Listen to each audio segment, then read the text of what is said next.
Welcome. This is episode 16 of Disruption Talks. It's 10 a.m. Central Eastern Time, and I'm checking in from Warsaw with you. So today, much like 2 weeks ago, we're going to be discussing a little bit of sustainability. And I'm pretty much sure that all of you are tired of the greenwashing done by some companies, having some campaigns about planting trees and other things that are supposed to make them look good. But when it comes to the actual impact, it's not measurable, it's not there, and it's just PR.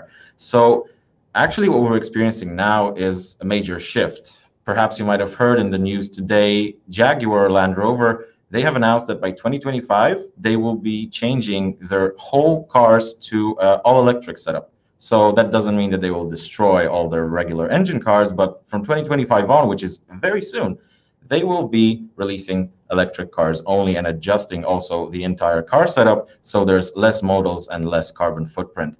And joining us today is Richard from One Tribe Global, who actually has a platform that allows you to boost sales due to sustainability, due to the importance of sustainability. So not one at the expense of the other, but rather a beautiful synergy between experiencing a sales spike and also doing some good stuff for the world. So Richard, hi, how are you?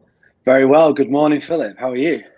I'm very well. It's actually sunny, so despite another day in paradise in Poland, it is nice weather. So well, you've got sunshine. Your side's good. We're in Manchester in the northwest of the UK, and it's grey clouds on a 90% basis. So hopefully we're going to see some sunshine in the next few days. Absolutely. Memories of studying at Lancaster University up in the north are similar to what you're saying. You know it well.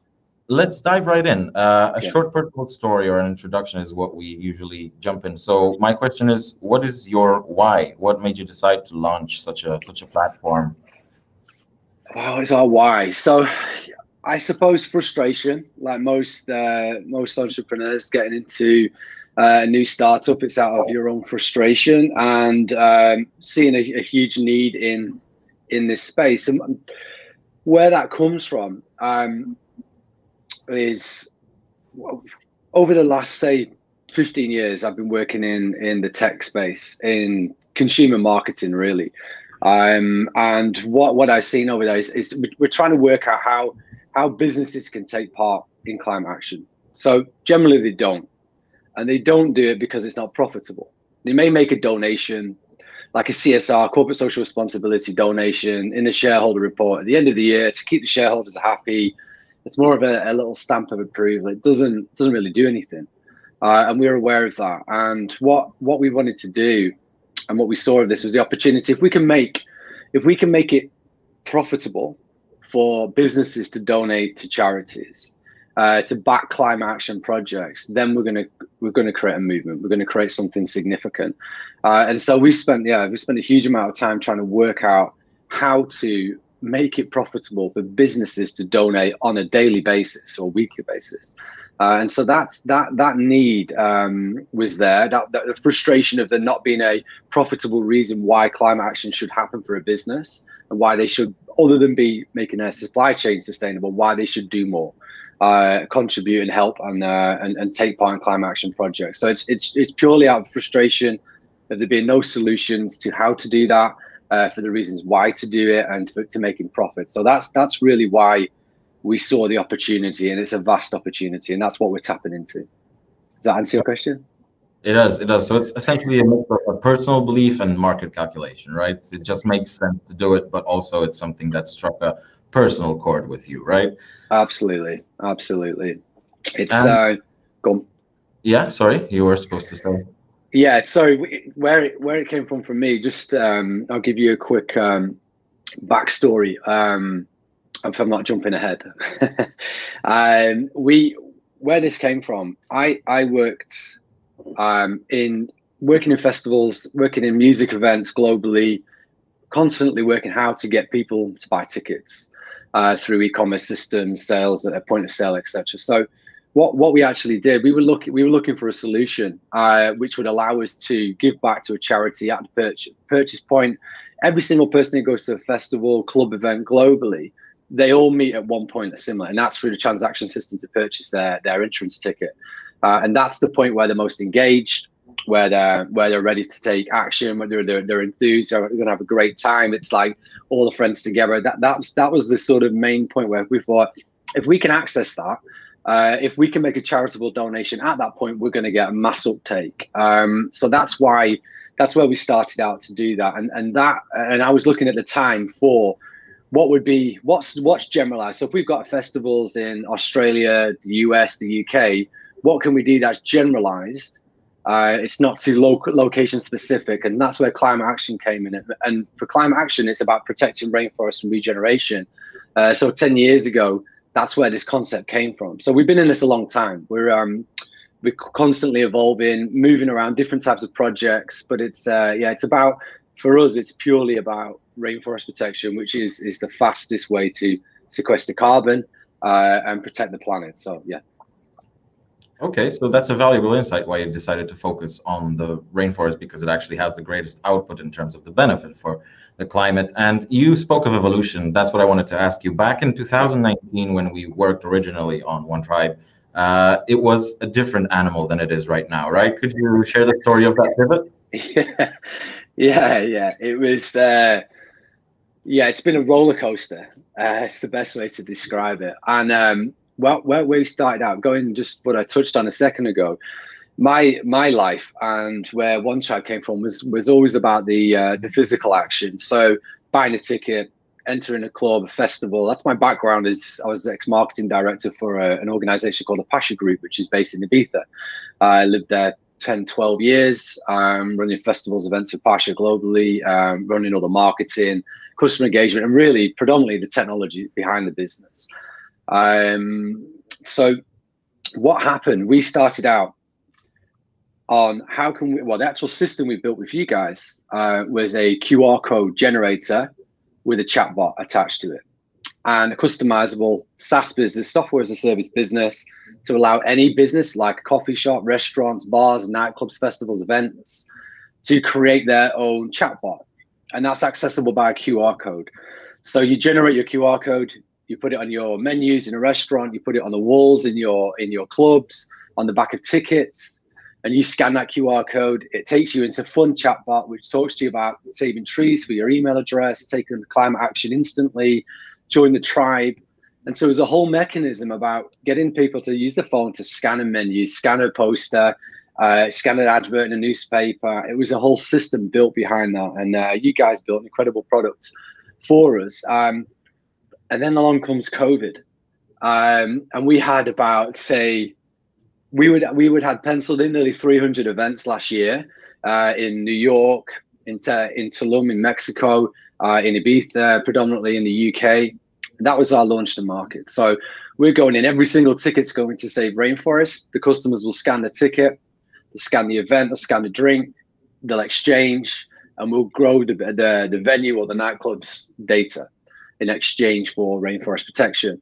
And so COVID came along and then destroyed all the events. We all 100%, like not even one or two lasted. We were launching in February, and it completely wiped out that entire business model, with no eye in sight of when it's going to come back. So we were sort of sat there thinking, great, we've just invested, we've just done our seed round, we've built this product, we've got all the clients on board, we're ready to go, and then straight into total lockdown.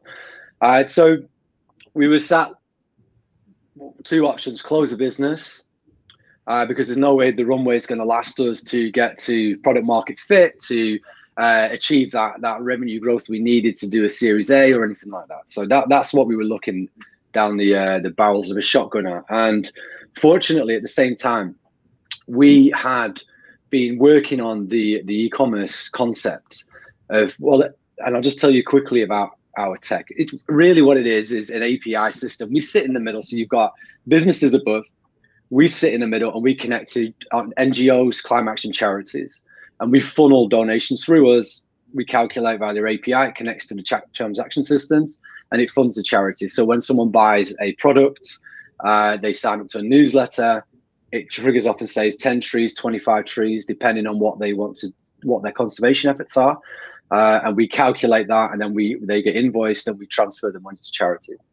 So this concept, which we now have, which I just mentioned, was in our minds of how can we do this for e-commerce, because some of the platforms we were working with, the ticketing systems, they also sell online. So it's like, if we can get them physical, but let's try online as well. And luckily we had that concept there, and we basically, literally, I think by the middle of March, we decided we needed to pivot in this direction. By sort of April, May, we fleshed out how we were going to do it, what the tech was. We'd already burned through most of our investment on the previous business. And yeah, we sort of went to the mattresses, so to say, and dug down deep and started frantically building a completely new business in every way you can imagine. It was just completely different. And yeah, that took us several months to get right. We had a very basic MVP, I would say, back in probably in September. We were still doing everything manual. So speak to a client, engage them, send them a Panda doc, get the digital signature, go back, get our developer to actually integrate live into their system. It was a complete mess. An absolute nightmare for Tom Rickey, who's maybe he's listening to this, but he had to deal with the brunt of that customer pain. And if if you're trying to grow a business, you're trying to grow a SaaS business, and you don't have a SaaS, it's an absolute headache. So yeah, we cutting a long story short, we pivoted, we got that ready, we started really probably September time, started finding out who our customer persona was, really digging deep into that October, November. And even November, December is when we started to get traction. So it's super early stages, but we're very thankful. We've got some great investors. There, some of the people got behind us that were in the team. Some left. The rest of us have stayed, and we've really dug deep, turned it around. And yeah, now we're all about the traction stage, trying to grow it as fast as possible, getting some incredible brands joining. EX, which is the Extreme TV channel, those guys, Extreme International, they just joined with a new product which is going live shortly. We've had Swiss Me, which is Australia's biggest vitamin brand. Who else? Karma Drinks. There's just a ton of amazing clients that have really got behind this very, very quickly. And yeah, so we look like hopefully this year's going to be better than last year, as long as we don't go for lockdown number 3 or 4 or whatever, wherever we're at now. Fingers crossed for that as well. And actually, we have Pasha in Poland as well, so I know exactly what you're talking about. It's an interesting pivot personally, right, from the clubbing space into the sustainability space. Yeah. And I'm really glad, because I think this is like the 3rd or the 4th story we're hearing on Disruption Talks of a successful pivot thanks to COVID. So I'm really glad that this worked out for you. Actually, thank you. So much better than the original product, right? So I wanted to ask you, what does Climate Action Platform mean? But you just gave us an explanation of that. So speaking of the companies that you partner with, 2 weeks ago we spoke with a founder of a company that's like a little bit like Revolut, but sustainable in terms of where the money goes, where you put it in. There's a working card, and he told us about sort of the decision-making framework when it comes to choosing who he partners with and who he doesn't. Could we run a similar exercise for One Tribe? What makes you tick when you see a partner, and what partner is perhaps not the ideal one? So in terms of client partners or in terms of conservation partners, which do you mean? I think both would be great, but I'm pretty sure that on the conservation part, there's no bad partners in terms of. There is. There can be. Okay, I'll go both ways and dig into it a little bit. So yeah, I mean, I'll give you a broad scope of some clients that have joined us right now. So these are e-commerce, they're B2C focused, they're generally consumer goods. They are fashion brands and predominantly sustainable in many ways. So they're eco-conscious brands is the way we coin that sort of phrase, the eco-conscious brands. What that means is either they started out to be a sustainable brand, so their entire supply chain is focused on renewable fabrics, reusable fabrics, or it's 100% recycled plastic products, or they can't just be creating destructive products that end up in landfill. So we sort of analyze who wants to join the tribe. We're open to everybody. they go through the sign up process, that flags up to let us know. So someone say from, I don't know, BP or Shell Petrol joined, and they wanted to connect their, their petrol car garage or something like that, and save trees every time they sell a litre of petrol. That's not going to work out for us. We're not going to accept anything like that. That's a complete contrast to what we're doing. Now, if Tesla want to join, happy days. Every Tesla saves 1 million trees. Now that would be phenomenal. We certainly take Elon Musk's hand. So yeah, we really open to anybody who has that eco-conscious mindset, and it could be a case of a traditional business that's been operating for years, but that want to move in that direction, that understand they've got a carbon footprint, as all of us do. I mean, the only true way to stop and get rid of your carbon footprint is to close your business. That's it. If you want to be completely sustainable, shut your business. But obviously that's not going to happen. So what we look at is, what type of businesses are they? Do they fit with us? Is it the same vibe? Are the same audiences? It's a Gen Z millennial demographic that they're going after.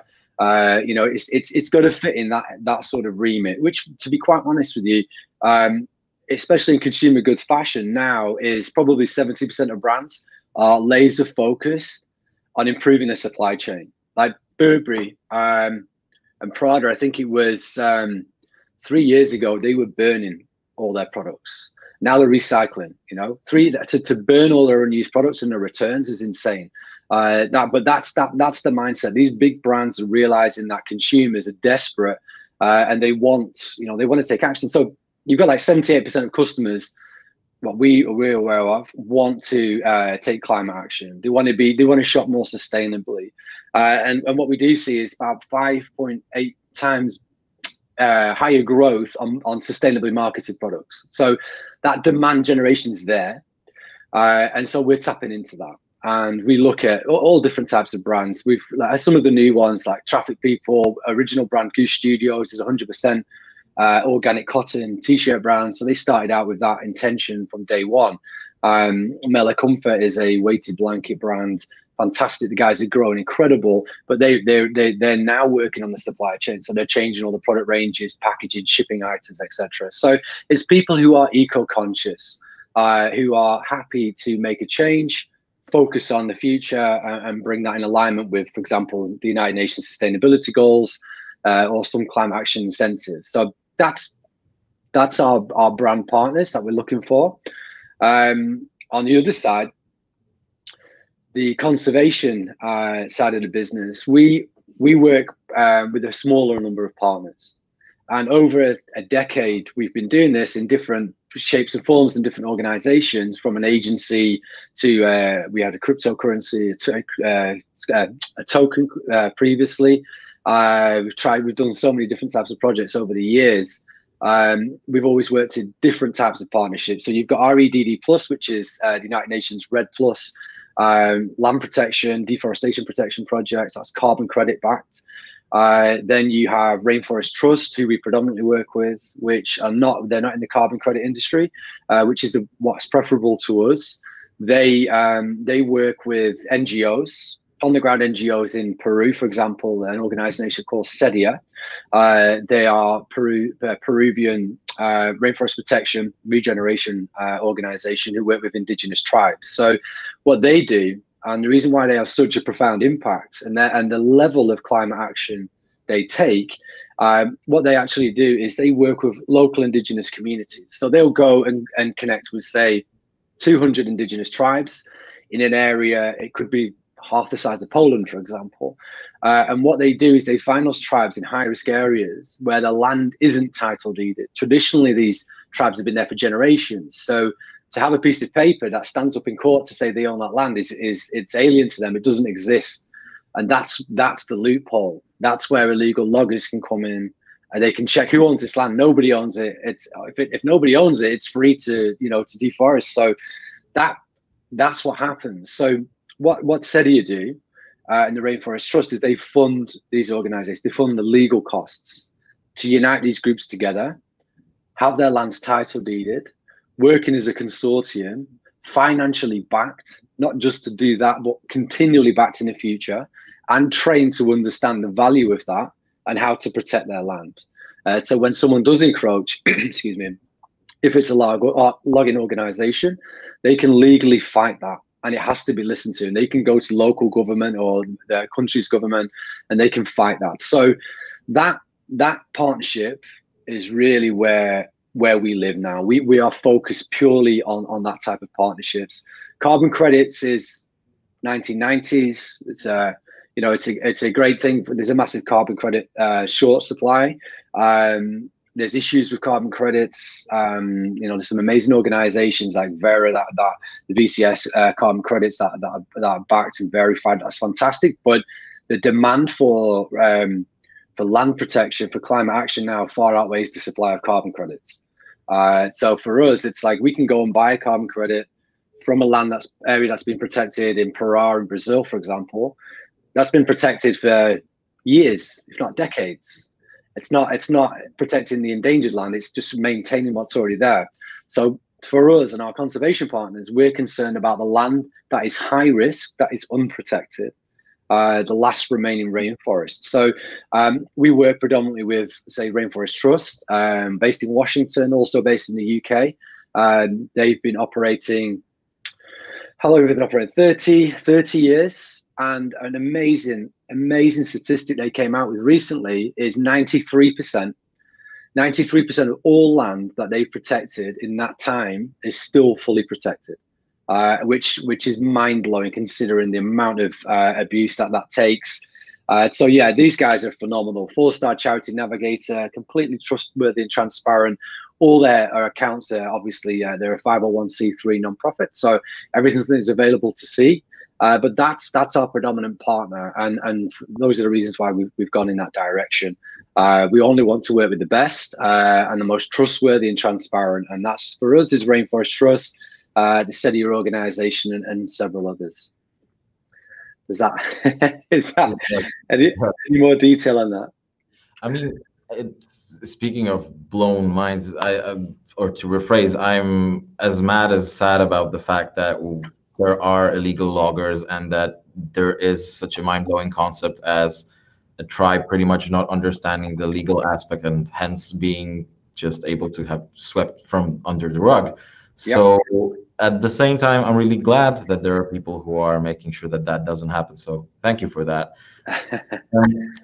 Before I go into 2 questions about trees, one mine, one from the audience, you mentioned millennials and Gen Z. As it's probably not a long shot to say that these are the age groups that are most aware and active in terms of sustainability, as in understanding the importance and doing something about it. So, okay, we've got those, they will grow up in some time. What about the other generations? How do we speak to them and help them recognize that importance and also take part in parallel, at least?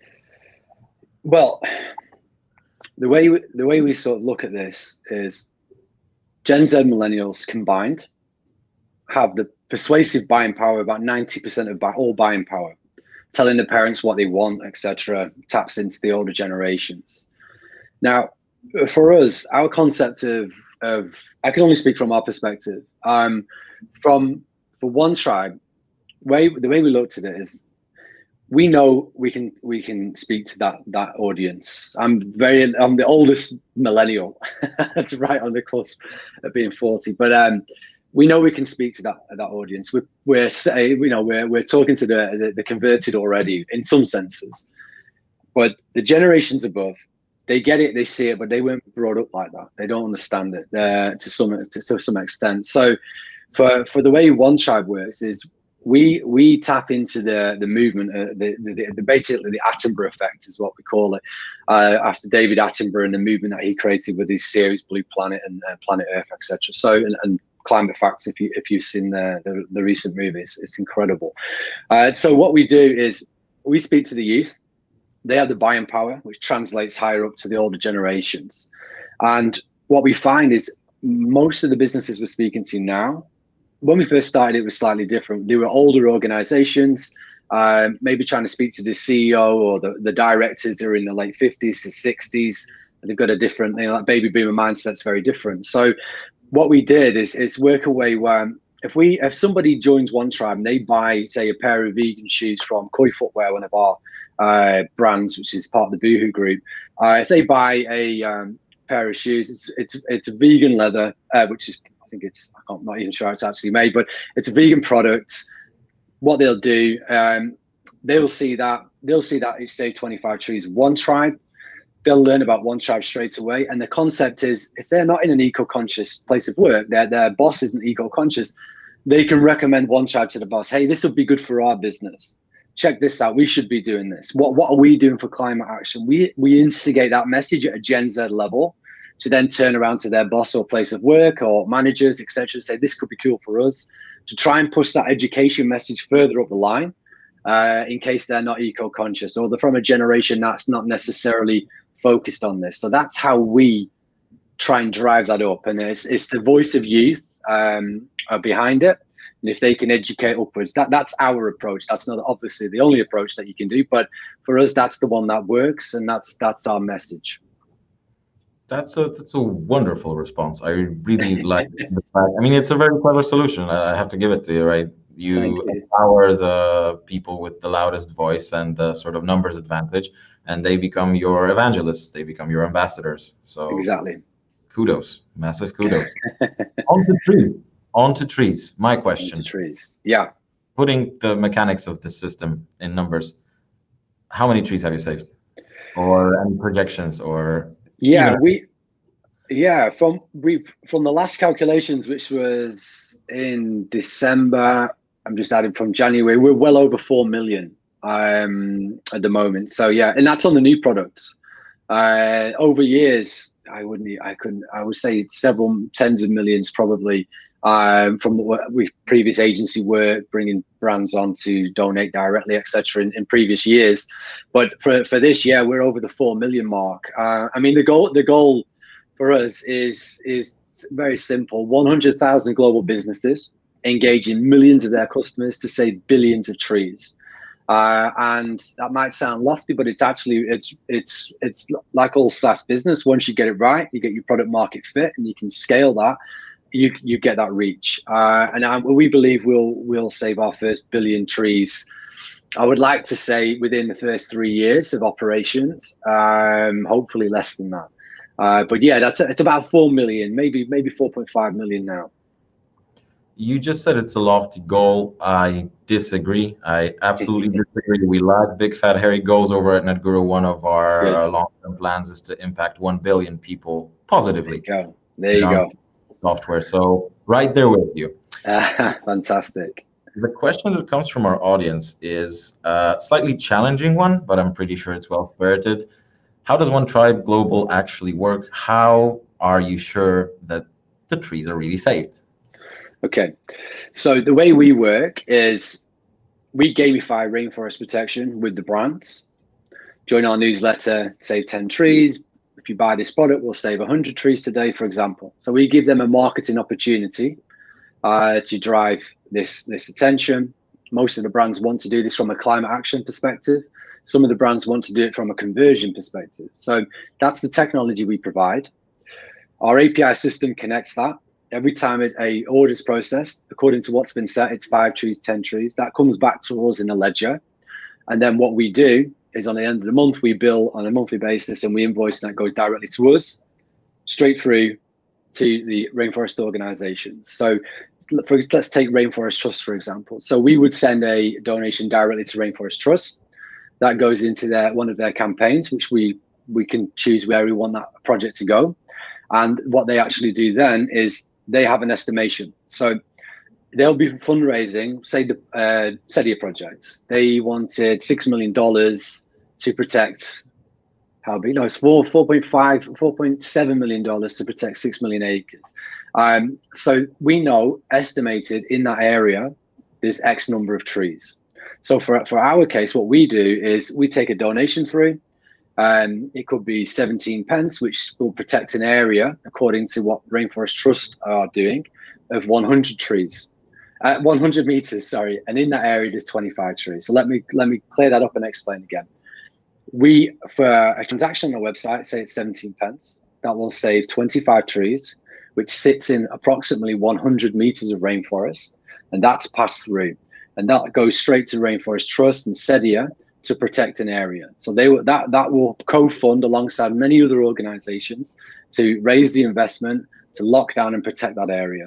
And then what happens is if it's a title deed project, or it could be a land purchase project, depends on what they're working on at the time, they will have that area protected. It's done by boundaries, or like anybody who owns a plot of land, there's boundary lines to that land.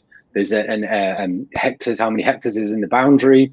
That's their plot, and that's signing a title deed. So that's how it works. The money funnels through our brand clients, through our systems, registered, passed on to the conservation organization. That's then passed on to get the legal cost done to protect that area indefinitely. And that's how we protect the trees. It's done on estimations and averages, because you can, like, for example, a tree planting project would say, we're going to plant 1,000 trees. And they'll have 1,000 seed balls shot from a drone, or they'll plant 1,000 saplings. And in theory, they planted 1,000 trees. Well, you may get 60% of those trees don't make it, for example. So there's no real calculation to know how many trees were really planted and survived. And survival is the most important point, obviously, for carbon sequestration. So for us, it's a slightly different concept. It's an average number of trees in an area.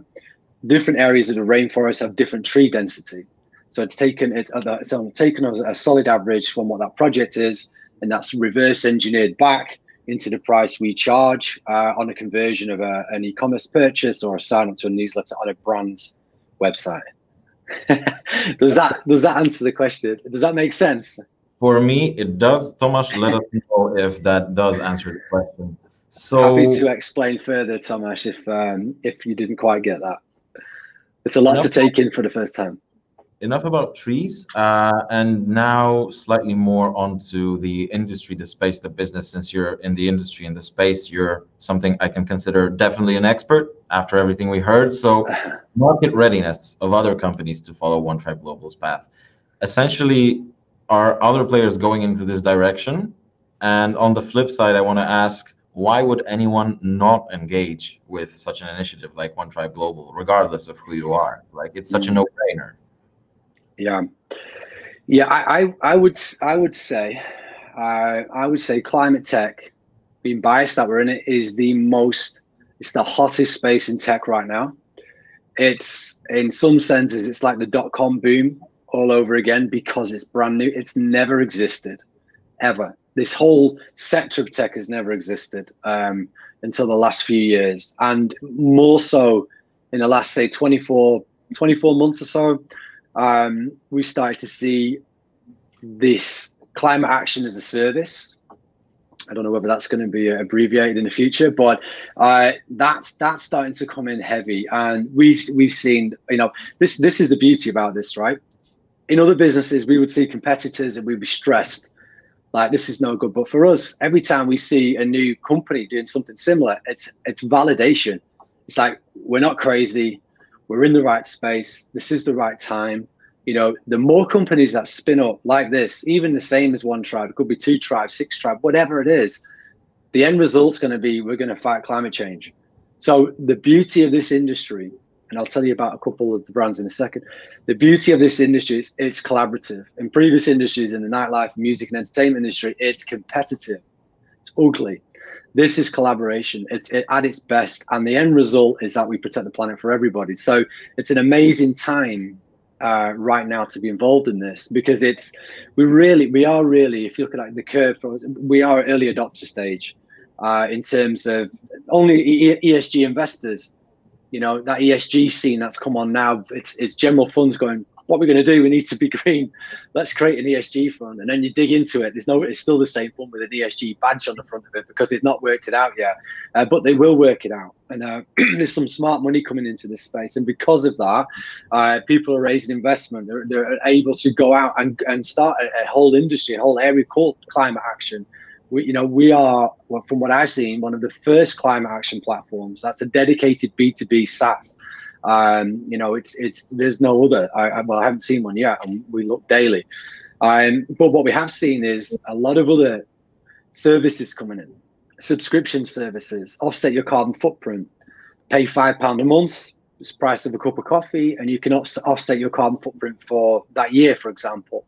There's a lot of services coming out like that. Climate neutral services, having your business carbon footprint calculated, then offering a offset, which is a carbon credit purchase, to offset the difference. If your supply chain's not correct, there's so many what would have been sustainability agencies who would have worked on large contracts with a small number of clients and now converting into the SaaS model. They're realizing that this is vast, global, infinite scalability, and what they're actually doing is dropping the agency model and moving to SaaS. So, you know, join a business can join, offset its carbon footprint. There's one company which is absolutely incredible called Ecology. We absolutely incredible organization, and they've gone off like a rocket ship. They're an amazing product, but they, you know, it's about the person. You join, you grow your own forest. They'll plant trees every month for your subscription level, which starts, I think, £4. So there's a ton of services exactly like that that are coming now, and it's all, this whole industry is really starting to create its own sector. So it's sort of needless to say that sustainability is on the rise. We've spoken about the importance of it in the customer-facing front. Yeah. So even though it's a no-brainer, everybody will agree with this, that if you don't embrace sustainability, sustainability is the type of failure, sustained failure is what you'll get if you fail to jump on the wave. Yeah. But at the same time, for example, congratulations on becoming B Corp certified. Welcome to the family.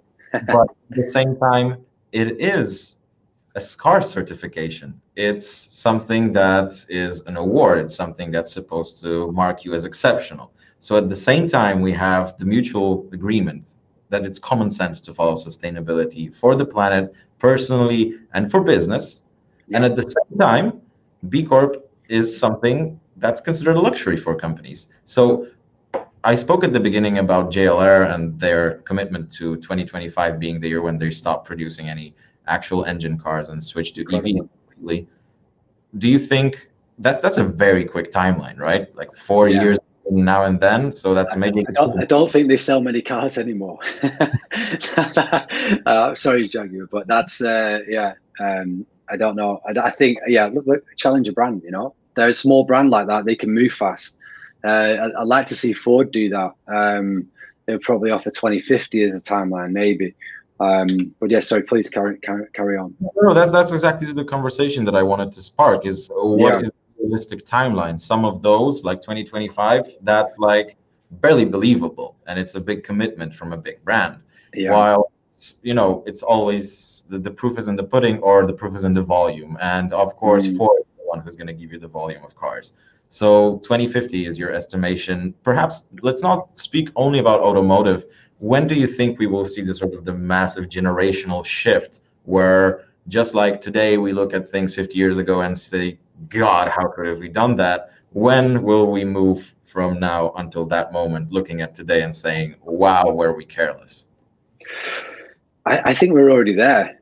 I think we're that movement is already there, for sure, and it's bubbling under, and it's one of those things that all of a sudden will just come out and appear everywhere, and we may get an overkill of everybody talking about saving trees or doing this. It may be an overkill, but I think that the easy touch businesses, software businesses, tech businesses as a whole could make that transition overnight almost. You know, for example, a tech business, if they change their energy supplier in their office to green energy supply, or if everyone works remote, we all work remote for that reason. I don't own a car, live in a city centre, have a green energy supplier. I'm about as carbon positive as you could ever get, and you know, that's such a simple change for me to make those adjustments. Not everybody can do that. Same for business, you know. I think what we'll find is the larger organizations traditionally they slow moving mountains, so they will take a long time, but they're going to lose so much market share to the challenger brands. Look at what COVID's done to the high street.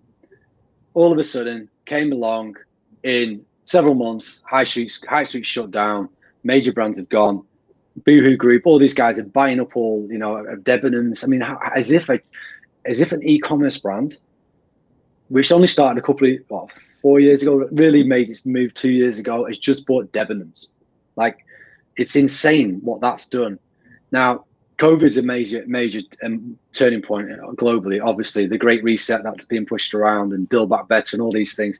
So, Build Back Better. What will that will be is, if we look at COVID, it's like it's a drop in the ocean. It's a ripple, and climate action is a great meme going around. It's the tsunami that's coming. So if we think what COVID's done to change business so fast overnight, within a year's period, it's vastly changed our entire high street, our entire way of life.